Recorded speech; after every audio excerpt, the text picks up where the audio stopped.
So this woman is about to assassinate a famous pop star.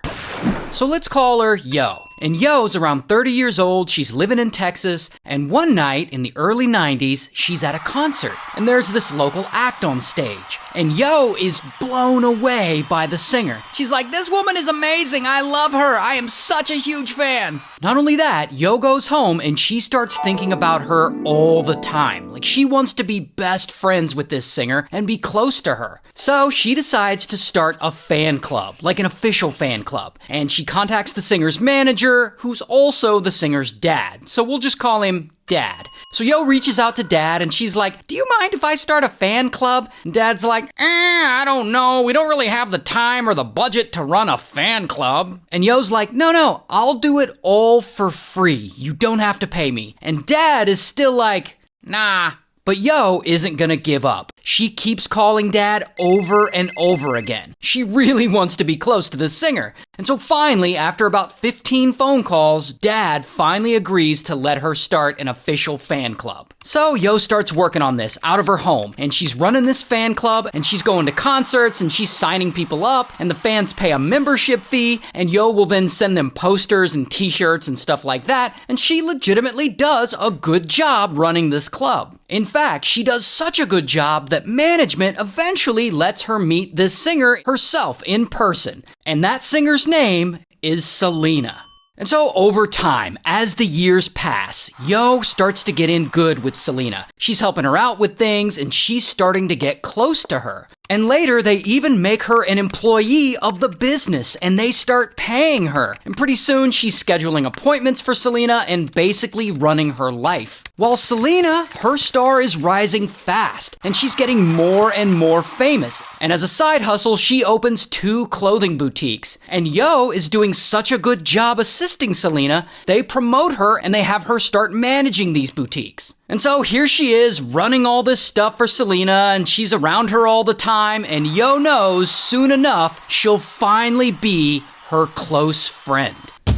Until at some point, Yo screws everything up. She starts skimming money from the business. I mean, she's managing the finances for the clothing boutiques, and she's still managing the finances for the fan club, and she starts writing checks to herself and making up fake invoices. So over time, the clothing boutiques start losing money. Plus, while she's scamming all this money, she's still hyper-focused on trying to get Selena to be close to her. Like one time she collects $3,000 from employees of the company to buy Selena a gift, like a gift from all the employees. And they collectively decide to buy Selena a ring with diamonds. And the diamonds are in like an egg shaped. Looks like this. Because Selena is a big fan of Fabergé eggs. And so Yo takes this $3,000 from the employees and she pockets it. And then she goes out and buys the ring with Selena's company credit card. Not only that, she then gives the ring to Selena and pretends it's not a gift from all the employees, but that it's a gift only from her. And of course, Selena loves the ring, and she's so grateful for it. Here's a photo of her actually wearing it, and you can see it on her hand here. And she totally thinks Yo got it for her alone, and she's like, "Yo, we're gonna be best friends for life." And so Yo finally has what she wants. This woman she's been obsessing over for years is now her close friend. Meanwhile, Dad, who's still managing Selena and the whole business, he notices that there's all this money missing from the boutiques and from the fan club. And he starts looking at the books, and he's like, "Hey, these numbers aren't adding up." And so he investigates, and he discovers all those checks Yo was writing to herself and a bunch of other evidence, and he's like, "This asshole is stealing from us." And so, bam, he relieves her of her duties with the company. And this is where everything starts to go wrong, because this is when Yo goes out and buys a pew-pew.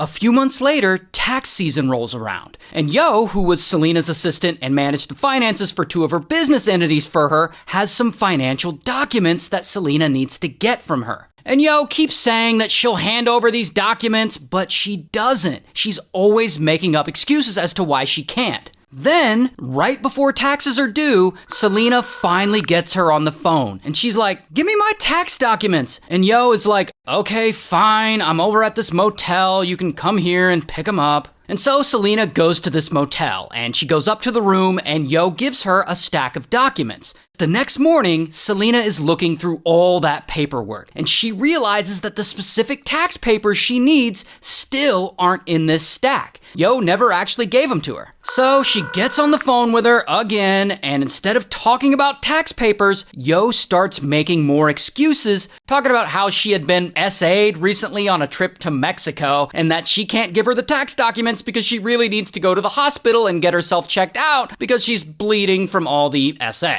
And so Selena, being the nice person that she is, she wants to help, and she drives over to the motel to pick her up and take her to the hospital. And there, at the hospital, a doctor examines Yo and finds no indication that she was ever SA'd, suggesting that she made it all up and that it's just another elaborate excuse to not hand over those tax documents. And Selena learns about this, and she is not happy. So she drives Yo back to the motel, and she goes inside the room with her, and she's like, I need those financial papers now. Stop bullshitting. And Yo is just not gonna hand them over. And so they start arguing, and Selena gets really mad, and she's had enough. And so she takes off that egg-shaped ring that Yo had given her, the ring that symbolized them being friends for life. And this absolutely destroys Yo. I mean, how could she do this to her? This friendship was everything she had worked for. And so she pulls out that pew-pew that she had bought before, and she points it right at Selena. And Selena's like, oh shit, and she tries to run away, and then blam, Yo shoots her right in the back shoulder. But Selena just keeps running out of the motel room and outside, while Yo continues chasing her, screaming, bitch! Like she's gonna shoot her again. And so Selena runs into the lobby of the motel, and she tells him, I've been shot, and she falls to the floor. Minutes later, she's in an ambulance on her way to the hospital.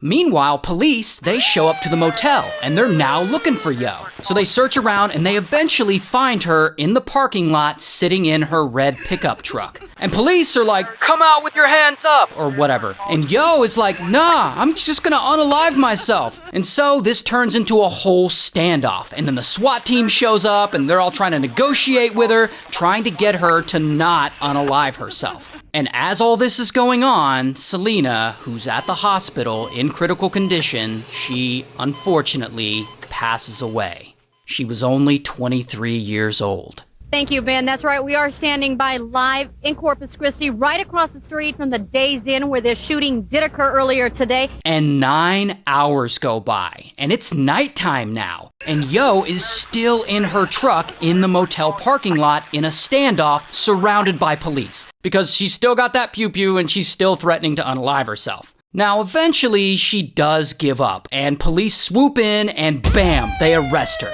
Here's her mugshot. And she ends up going to trial, and she's found guilty, and she gets sentenced to life in prison. It's a sad one.